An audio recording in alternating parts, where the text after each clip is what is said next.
মাশাল্লাহ অনেক পেঁপে পাকছে। এই ছেড়ো তুমি পাকাগুলা।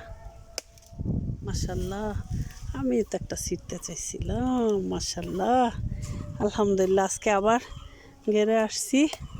আলী ভাই ধরেন, এই ধরেন আলহামদুলিল্লাহ। আর আছে পাকা, এটাও রয়েছে। হ্যাঁ আলহামদুলিল্লাহ অনেক সুন্দর হয়েছে পেঁপেগুলো না। এই ছোট একটা পাইকে গেছে দেখো তুমি, সেরো ওই পাশেরটা বাবা।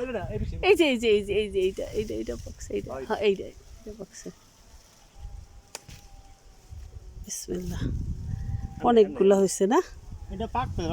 আমার তো ওটা পাকবে না, ওজন তোমার মাশাল্লাহ। আর তোমার ওই ওই সব গাছে আছে বাতাস থেকে পেঁপেগুলো মিষ্টি। তুমি যাও।